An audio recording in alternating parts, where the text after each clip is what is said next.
بسم الله الرحمن الرحيم. الحمد لله الذي أنزل على عبده الكتاب ولم يجعل له عوجا قيما لينذر بأسا شديدا من لدنه ويبشر المؤمنين الذين يعملون الصالحات أن لهم أجرا حسنا ماكثين فيه أبدا وينذر الذين قالوا اتخذ الله ولدا ما لهم به من علم ولا لآبائهم كبرت كلمة تخرج من أفواههم إن يقولون إلا كذبا فلعلك باقي نفسك على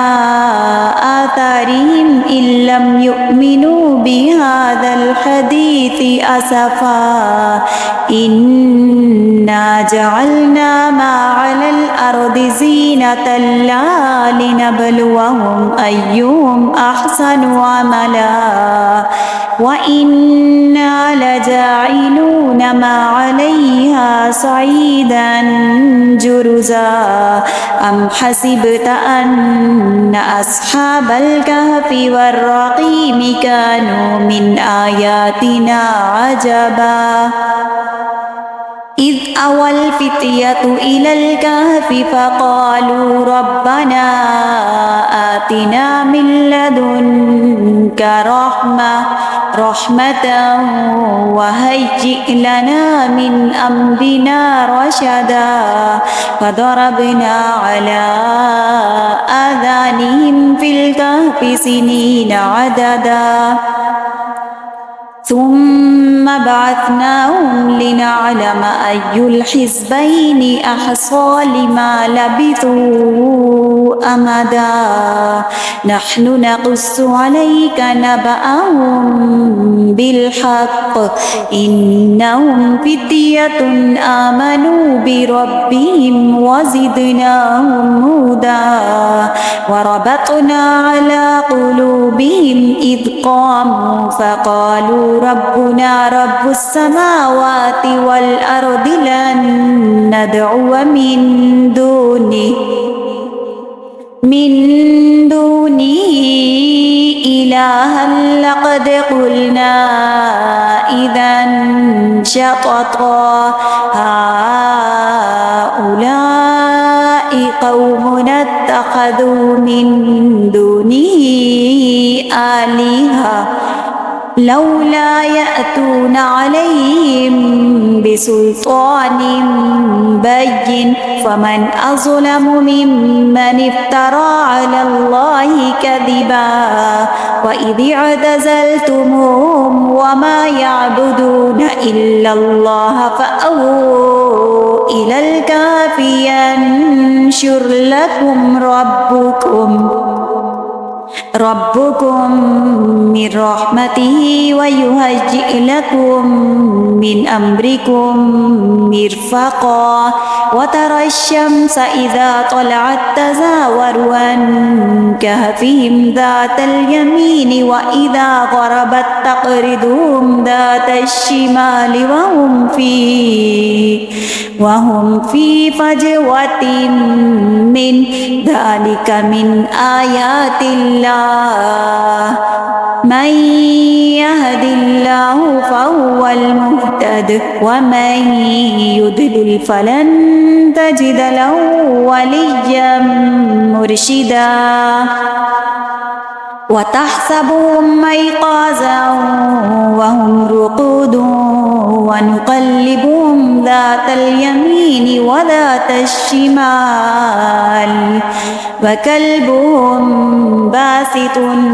ذراعيه بالوصيد لو اطلعت عليهم لوليت منهم فرارا ولملئت منهم رعبا وكذلك بعثناهم ليتساءلوا بينهم قال قائل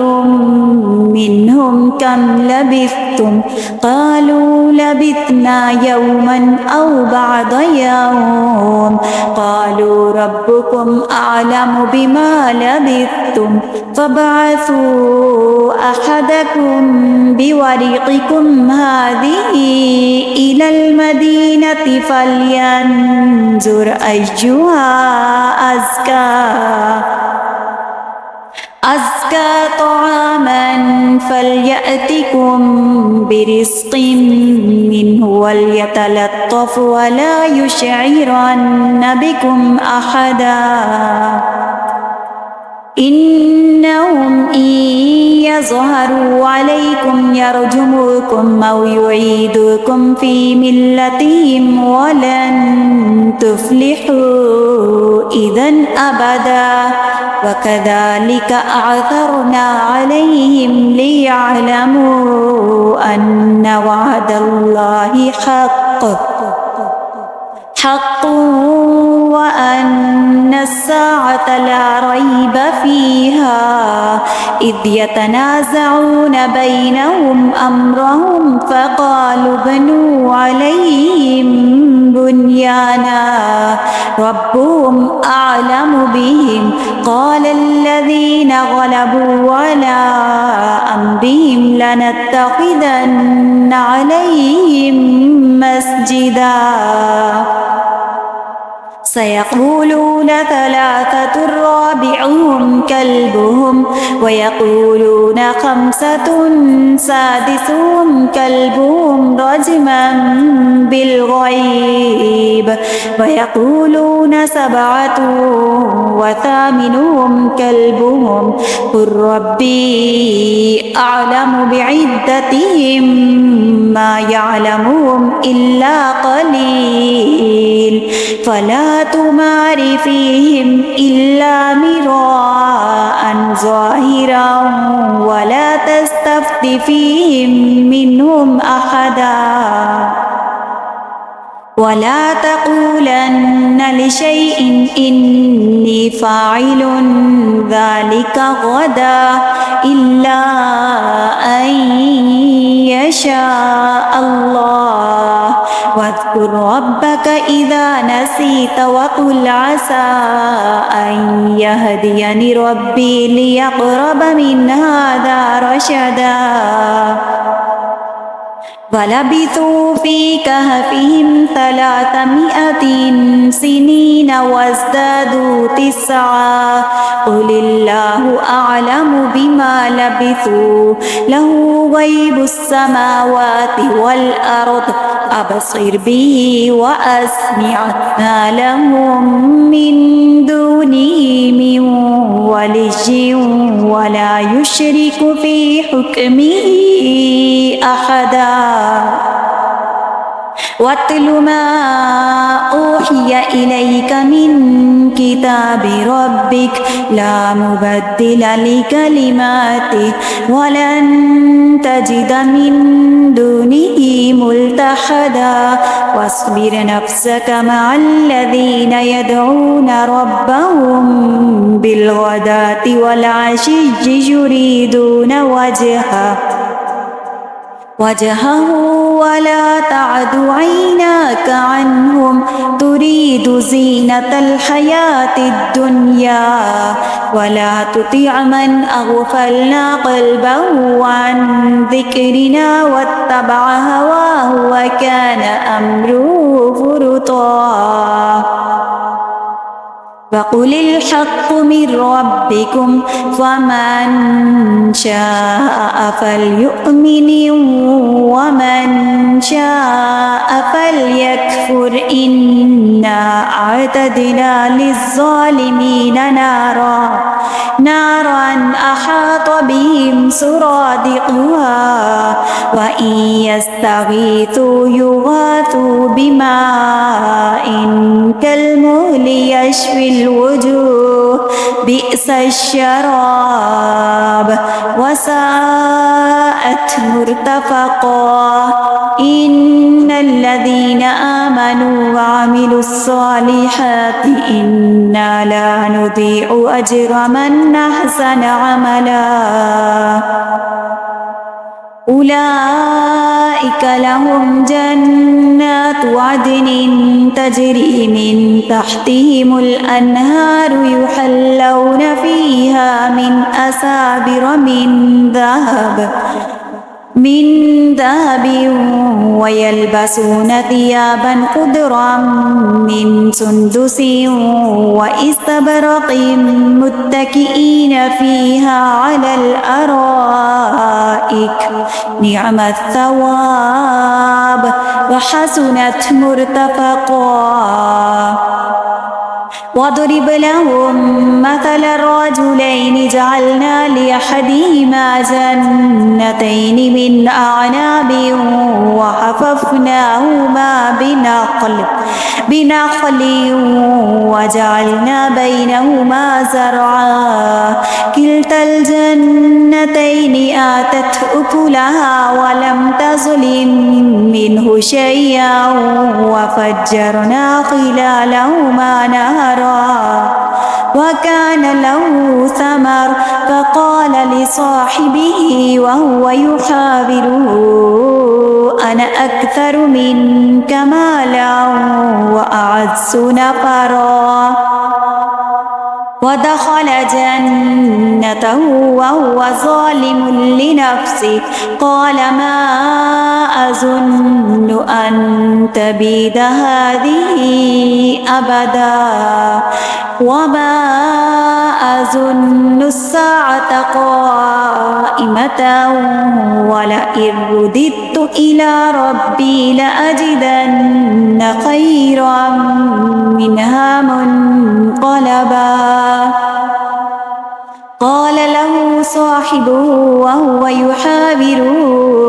أكفرت بالذي خلقك من تراب ثم من نطفة ثم سواك رجلا لكن هو الله ربي ولا أشرك بربي أحدا ولولا إذ دخلت جنتك قلت ما شاء الله لا قوة إلا بالله إن ترني أنا أقل منك مالا وولدا فعسى ربي أن يؤتيني خيرا من جنتك ويرسل عليها حسبانا من السماء فتصبح صعيدا زلقا أو يصبح ماؤها غورا فلن تستطيع له طلبا وأحيط بثمره فأصبح يقلب كفيه على ما أنفق فيها وهي خاوية على عروشها ويقول يا ليتني لم أشرك بربي أحدا ولم تكن له فئة ينصرونه من دون الله وما كان منتصرا هنالك الولاية لله الحق وخير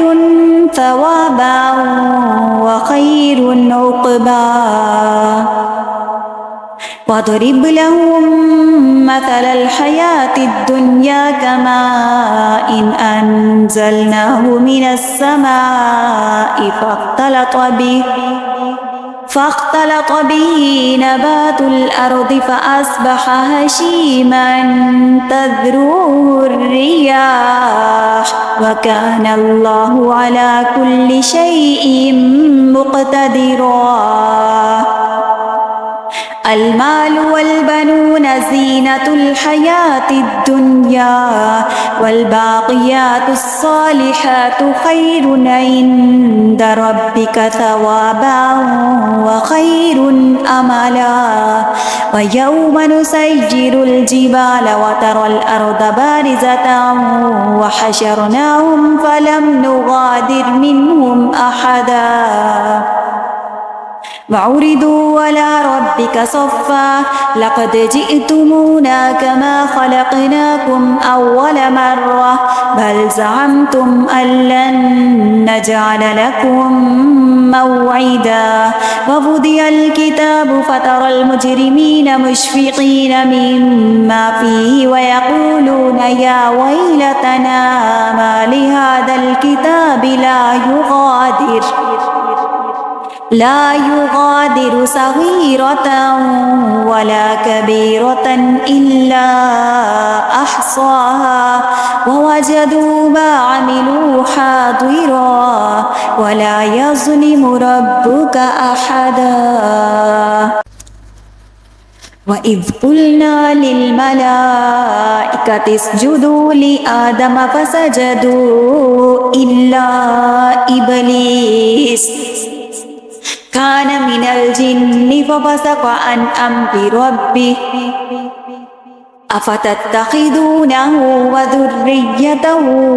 أولياء من دوني وهم لكم عدو بئس للظالمين بدلا ما أشهدتهم خلق السماوات والأرض ولا خلق أنفسهم وما كنت متخذ المضلين عضدا ويوم يقول نادوا شركائي الذين زعمتم فدعوهم فلم يستجيبوا لهم وجعلنا بينهم موبقا ورأى المجرمون النار فظنوا أنهم مواقعوها ولم يجدوا عنها مصرفا ولقد صرفنا في هذا القرآن للناس من كل مثل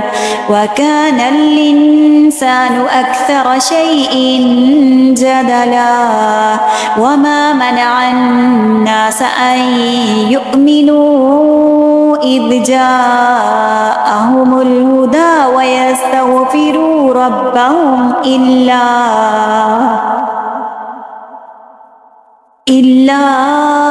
أن تأتيهم سنة الأولين أو يأتيهم العذاب قبلا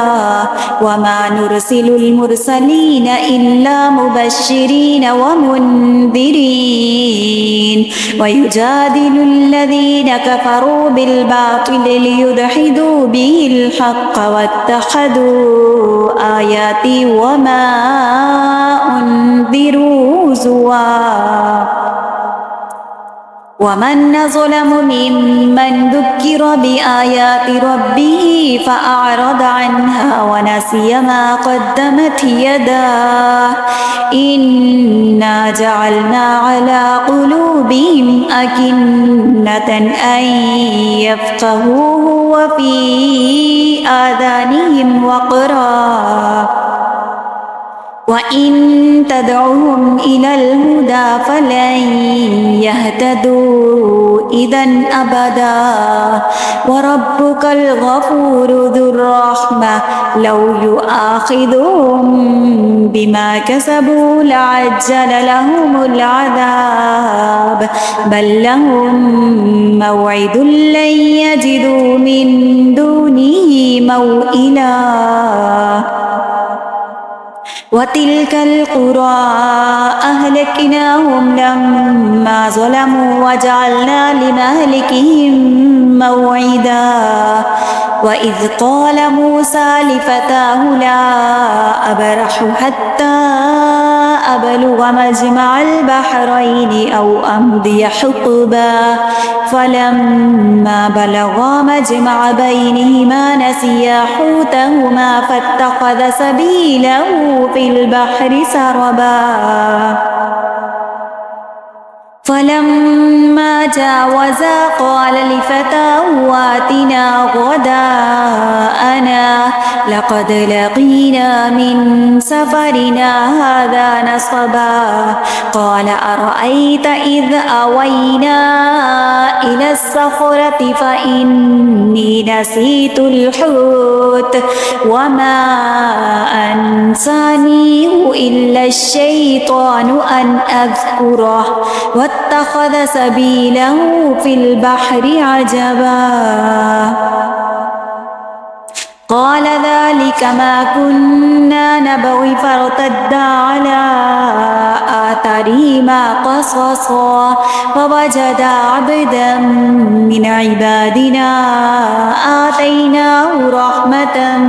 من عندنا وعلمناه من لدنا علما قال له موسى هل أتبعك على أن تعلمني مما علمت رشدا قال إنك لن تستطيع معي صبرا وكيف تصبر على ما لم تحط به خبرا قال ستجدني إن شاء الله صابرا ولا أعصي لك أمرا قال فإن اتبعتني فلا تسألني عن شيء حتى أحدث لك منه ذكرا فانطلقا حتى إذا ركبا في السفينة خرقها قال أخرقتها لتغرق أهلها لقد جئت شيئا إمرا قال ألم أقل إنك لن تستطيع معي صبرا قال لا تؤاخذني بما نسيت ولا ترهقني من أمري عسرا فانطلقا حتى إذا لقيا غلاما فقتله قال أقتلت نفسا زكية بغير نفس لقد جئت شيئا نكرا قال ألم أقل لك إنك لن تستطيع معي صبرا قال إن سألتك عن شيء بعدها فلا تصاحبني قد بلغت من لدني عذرا فانطلقا حتى إذا أتيا أهل قرية استطعما أهلها فأبوا أن يضيفوهما فوجدا فيها جدارا يريد أن ينقض فأقامه قال لو شئت لاتخذت عليه أجرا قال هذا فراق بيني وبينك سأنبئك بتأويل ما لم تستطع عليه صبرا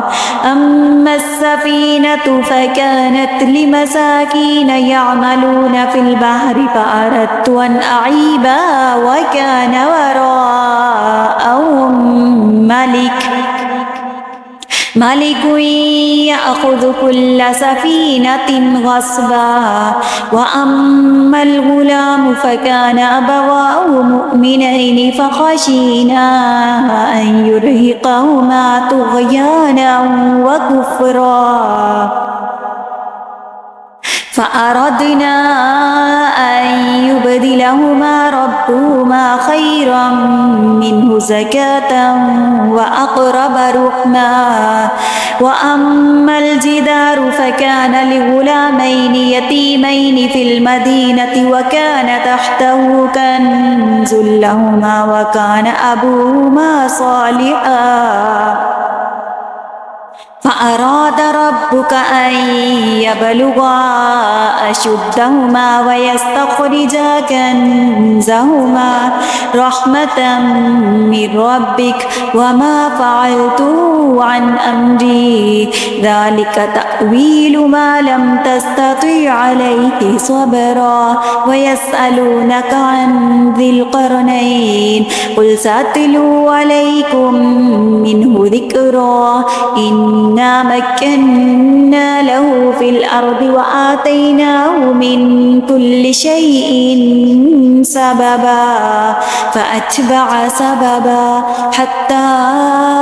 إذا بلغ مغرب الشمس وجدها تغرب في عين حمئة ووجد عندها قوما قلنا يا ذا القرنين إما أن تعذب وإما أن تتخذ فيهم حسنا. قال أما من ظلم فسوف نعذبه ثم يرد إلى ربه فيعذبه عذابا نكرا. وأما من آمن وعمل صالحا فله جزاء الحسنى وسنقول له من أمرنا يسرا. ثم أتبع سببا حتى إذا بلغ مطلع الشمس وجدها تطلع على قوم لم نجعل لهم من دونها سترا. كذلك وقد أحطنا بما لديه خبرا. ثم أتبع سببا حتى إذا بلغ بين السدين وجد من دونهما قوما لا يكادون يفقهون قولا. قالوا يا ذا القرنين إن يأجوج ومأجوج مفسدون في الأرض فهل نجعل لك خرجا على أن تجعل بيننا وبينهم سدا. قال ما مكنني فيه ربي خير فأعينوني بقوة نجعل بينكم وبينهم ردما. آتوني زبر الحديد حتى إذا ساوى بين الصدفين قال انفخوا حتى إذا جعله نارا قال آتوني أفرغ عليه قطرا.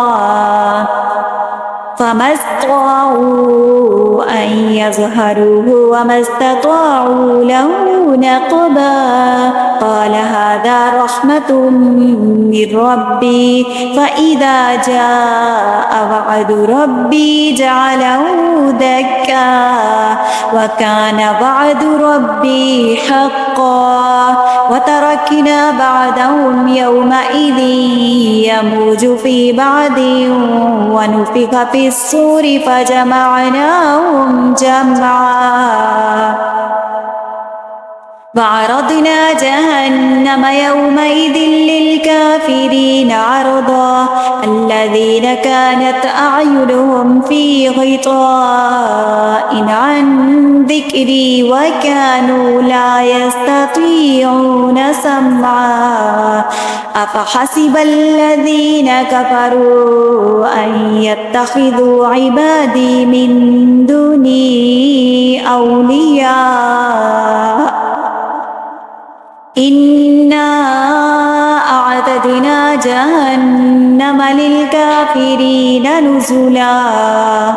قل هل ننبئكم بالأخسرين أعمالا الذين ضل سعيهم في الحياة الدنيا وهم يحسبون أنهم يحسنون صنعا أولئك الذين كفروا بآيات ربهم ولقائه فحبطت أعمالهم فلا نقيم لهم يوم القيامة وزنا ذلك جزاؤهم جهنم بما كفروا واتخذوا آياتي ورسلي هزوا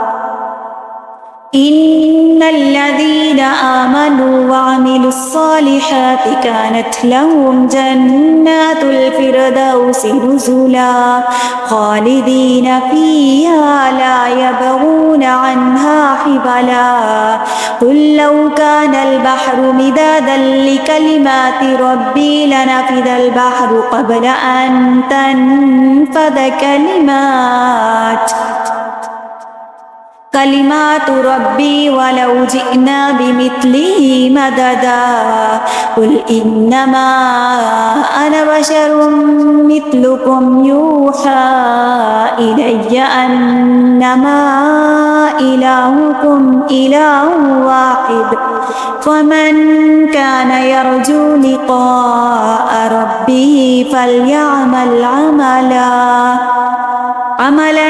صالحا ولا يشرك بعبادة ربه أحدا.